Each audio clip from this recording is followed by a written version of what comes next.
Hello friends, आज हम पढ़ेंगे ग्रुप थ्योरी में एक पर्टिकुलर टॉपिक जिसका नाम है रिड्यूसिबल रिप्रेजेंटेशन ग्रुप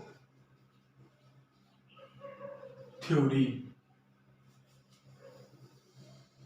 आज हम पढ़ने वाले हैं वो है reducible representation.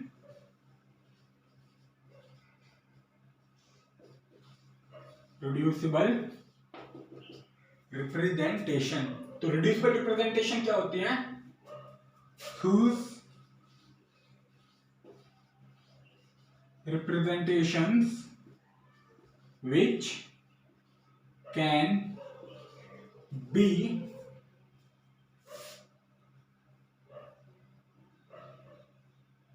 those representation which can be written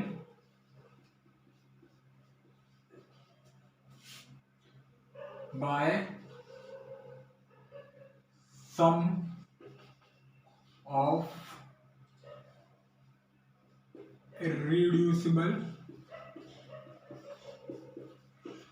representation. वो रिप्रेजेंटेशन जिनको हम इररिड्यूसिबल रिप्रेजेंटेशन की मदद से लिखते हैं वो होती है हमारी रिड्यूसिबल रिप्रेजेंटेशन, या वो रिड्यूसिबल रिप्रेजेंटेशन होती है जिनको रिड्यूस करा जा सके, जिनको फर्दर रिड्यूस करा जा सके। और वो करते किसके फॉर्म में? हम इररिड्यूसिबल रिप्रेजेंटेशन की फॉर्म में उन्हें फर्दर रिड्यूस करते हैं। जैसे कि मेरे को अगर ये समझाना हो तो मैं एक पर्टिकुलर पॉइंट कैरेक्टर टेबल लेता हूँ C2B की, C2B।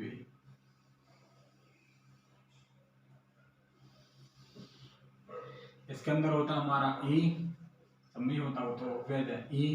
इसके बाद आएगा इसके अंदर हमारा C2, इसके बाद आएगा sigma V and sigma V।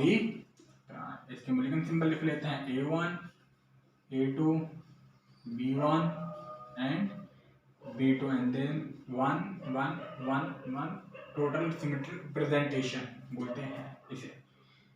इसमें सारे के सारे सेम होते हैं 1 1।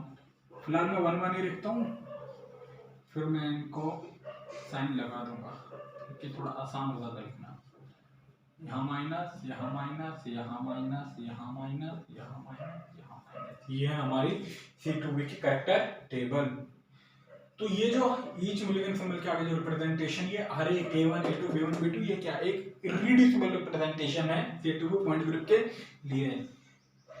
हम A1 को फर्दर रिड्यूस नहीं कर सकते, ना ही A2 को, ना ही B1 को, B2 को, इनको कोई भी आगे फर्दर रिड्यूस नहीं किया जा सकता। अब हम इनकी इन इररिड्यूसिबल रिप्रेजेंटेशन जिनको फर्दर रिड्यूस नहीं किया जा सकता, इनकी मदद से हम जो हमारी रिड्यूसिबल रिप्रेजेंटेशन है जिनको करा जा सकता है उनको हम इनकी मदद से रिड्यूस करते हैं। जैसे मैं एक इररिड्यूसिबल रिप्रेजेंटेशन ले लेता हूँ C2B के लिए 4 2 2 4 2 2 हमारी एक रिड्यूसिबल रिप्रेजेंटेशन है। इसको रिड्यूस करा जा सकता है और हम किसकी मदद से करेंगे? इनकी मदद से हम करेंगे। तो इनको करने के लिए एक फॉर्मूला होता है, मैं यहाँ पे लिख देता हूँ, इसको थोड़ा सा कर लेते हैं, मुझे स्पेस चाहिए।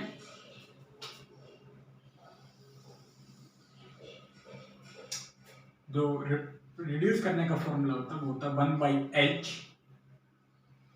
इंटू में सिग्मा ओवर क्लासेस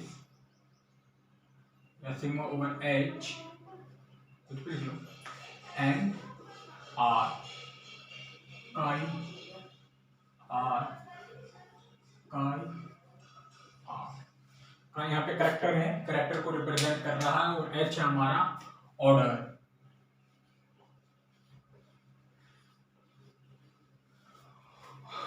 ऑर्डर तो H क्या होता है? बेसिकली H होता है हमारा टोटल नंबर ऑफ क्लासेस, और क्लासेस होती हैं जितने भी हमारे पास सिमेट्रिक ऑपरेशंस हैं, वो ही हमारा H है। जैसे इसके अंदर हमारे कितने सिमेट्रिक ऑपरेशंस? 1 2 3 4। तो इस केस में H क्या होगा? 4। ये फॉर्मूला बस आप देख लीजिए, इसको याद रखने की कोई जरूरत नहीं है, कोई जरूरत नहीं है इस फॉर्मूले को याद रखने की। हम लेंगे इसकी मदद लेकिन उसको याद नहीं रखेंगे।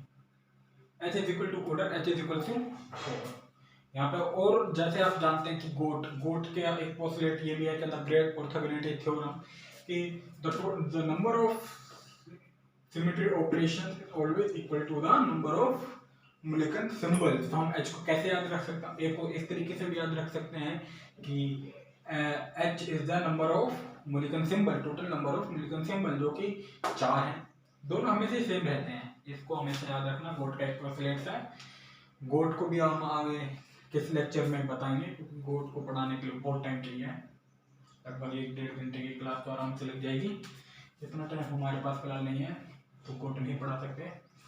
तो चलिए अब इसको रिड्यूस करते हैं। 4 to O2। रिड्यूस करने से पहले कुछ और बात समझा देता हूँ। रिड्यूस करते हैं हर एक रिप्रेजेंटेशन के लिए, हर एक इररिड्यूसिबल रिप्रेजेंटेशन के लिए आपको इंडिविजुअली सोल्व करना पड़ेगा, हर एक के लिए इंडिविजुअल सोल्व। जैसे इसके अंदर 4 हैं तो चारों को अलग अलग सोल्व करना पड़ेगा, और हर एक सिमेट्री ऑपरेशन के लिए करना पड़ेगा। सुनिए एक बार फिर से, हर एक रिप्रेजेंटेशन के लिए इंडिविजुअली सोल्व होगा और हर एक ऑपरेशन के लिए होगा। ये इसके अंदर ही आता है, मैं आपको समझा देते हैं। अब सबसे पहले A1 है तो A1 की कहानी ले लेते हैं।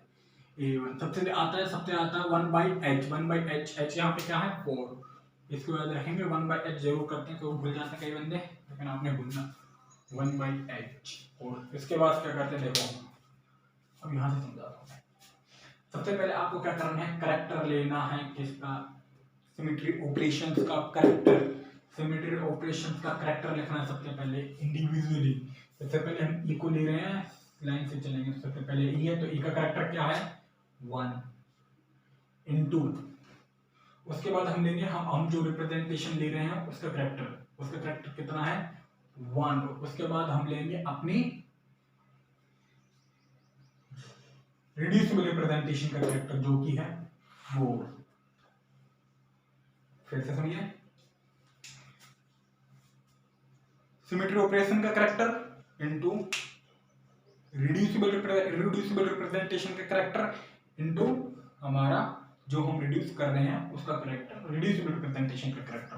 तो 1 इंटू 1 इंटू 4, मतलब character of reducible character of symmetry operation, character of reducible representation, character of reducible representation, सबके लिए हमें रखेंगे। अब ई का ले लिखिए, अब C2 के लिए लिखते हैं। C2 का करेक्टर क्या है यहाँ पे, होपफुली सबका करेक्टर 1 है, तो ज्यादा देखना नहीं है, लेकिन कई करेक्टर टेबल्स ऐसी होते हैं जिनके अंदर सिमेट्री ऑपरेशंस का भी करेक्टर होता है 2, 3, वो हम देख लेंगे। तो करेक्टर इसका कितना है 1, A1 का करेक्टर है 1 into character of our reducible representation plus sigma V का कितना है 1 into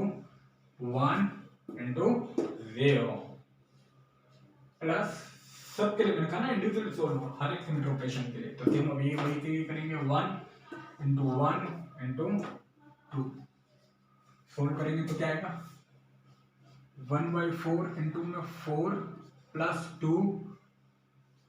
2 and which is become equal to 2। कोई दिक्कत नहीं है। अब आते हैं हम A2 पे। अब हम आते हैं A2 पे, वही फॉर्मूला 1/4। अब A2 के लिए सेम प्रोसेस लगाएंगे, वही फिर से। अब हम A1 को लिए थे, इस बार हम A2 को लेंगे।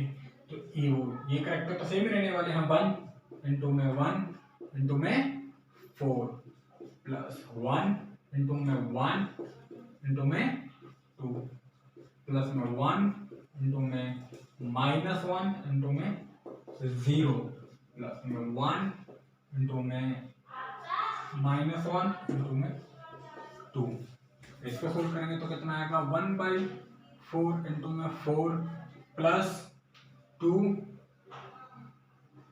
ये तो 0 हो जाएगा, -2, ये डॉट है माइनस नहीं है,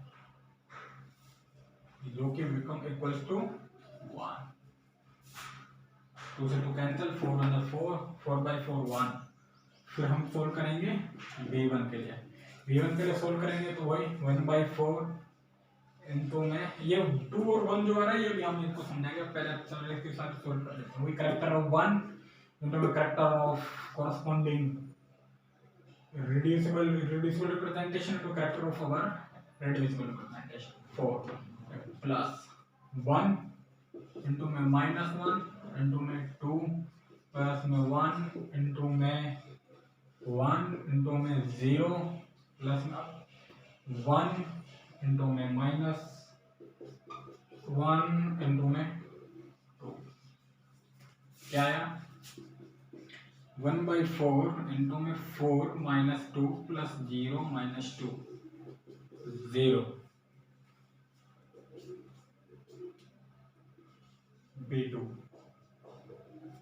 B2 के लिए सेम कहानी 1/4 1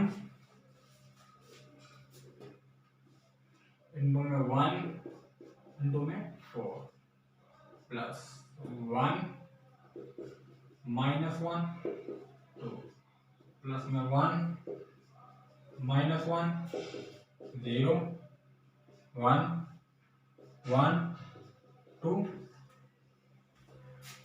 and this will become equals to 1/4 into में 4 minus 2 plus 0 plus 2 equal to 1। और हम समझते हैं इनका 2 1 0 1 या इनका मतलब क्या है। हाँ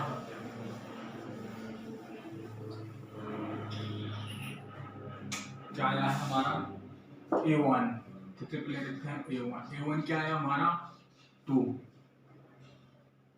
A2 क्या आया है हमारा 1 B1 क्या आया हमारा 0 B2 क्या है हमारा 1। अब इसका मतलब समझते हैं क्या है A1 2 है इसका मतलब है इस पर्टिकुलर जिसके लिए हमने सोल्व करा है इस रिड्यूसिबल रिप्रेजेंटेशन के अंदर 2A1 एग्जिस्ट करते हैं 2A1 इसके अंदर है 2A1 A2 1 का मतलब है इस रिप्रेजेंटेशन के अंदर एक A1 है एक A1 B1 0 मतलब का मतलब है इस रिड्यूसिबल रिप्रेजेंटेशन के अंदर B1 एग्जिस्ट नहीं करती B1 का कोई भी कंपोनेंट नहीं है इसके अंदर B1 नहीं।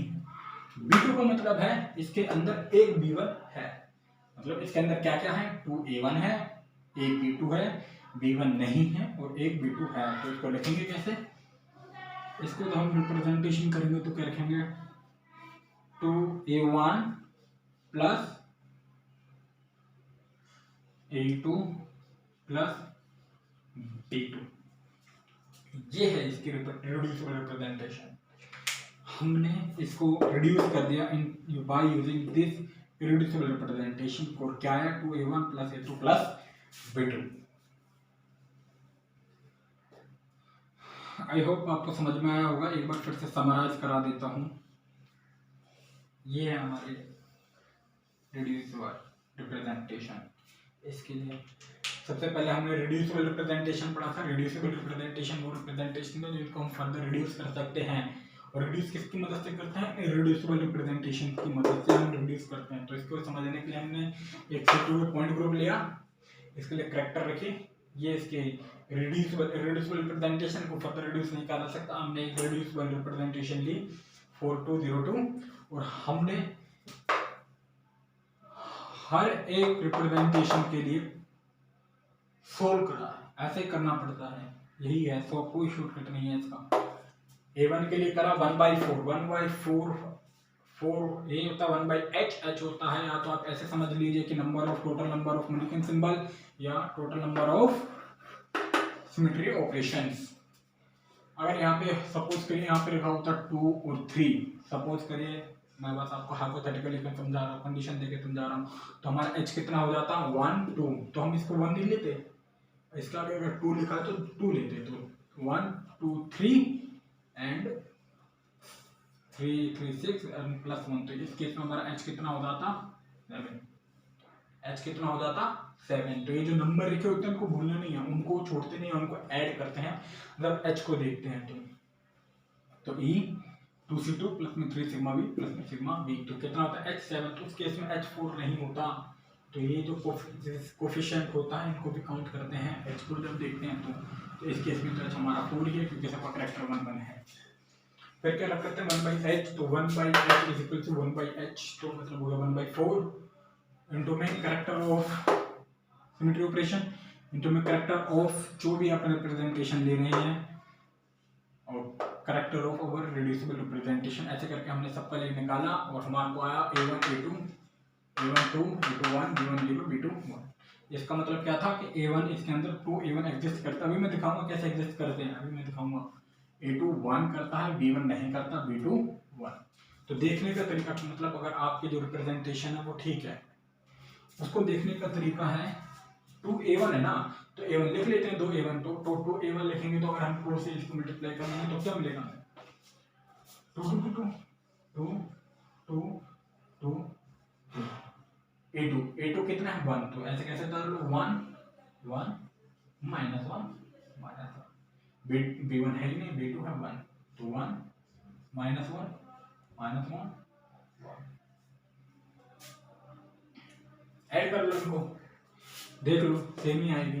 2 + 1 3 एंड + 1 4 ही आए, ये दोनों आपस में कैंसिल, 2 2 एंड -2 0, ये दोनों आपस में कैंसिल हो गए 2। तो जब हम इनको प्लस करेंगे तो हमारे को क्या मिलेगा 4 2 0 2। देखो करते हैं इसके अंदर एग्जिस्ट 2A1 एग्जिस्ट करा, B1 एग्जिस्ट करा, सॉरी A2 एग्जिस्ट करा और B2 एग्जिस्ट करा, इनको हमने प्लस करा, हमारे को सेम रिप्रेजेंटेशन हमारी मिल गई। तो यही था सारा खेल रिड्यूसिबल रिप्रेजेंटेशन का। आई होप आपको समझ में आया हो।